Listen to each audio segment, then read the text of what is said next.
Hello everyone, Priyanka's किचनमध्ये तुमचं सर्वांचं स्वागत आहे। आज आपण घरी उपलब्ध असलेल्या साहित्यापासून अगदी सोप्या पद्धतीने बनवणार आहे, तो म्हणजे व्हेज फ्राईड राईस।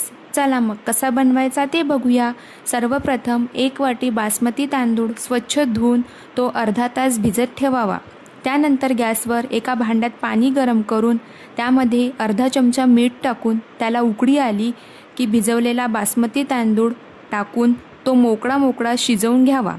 त्यानंतर कढईत तेल गरम करून त्यात कांदा, फ्रेंच बीन्स, गाजर हे सर्व बारीक कापून त्यामध्ये टाकावे व 2 ते 3 मिनिट त्याला वाफ आल्यावर त्यामध्ये पत्तागोबी व शिमला मिरची बारीक कापून टाकावी।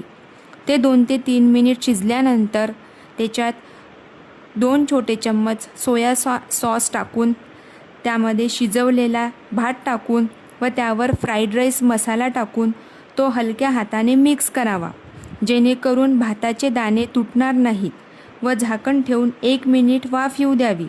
आणि हो, फ्राईड राईस मसाला मी विकत आणलेला आहे। अशा प्रकारे आपला झटपट व्हेज फ्राईड राईस तयार आहे।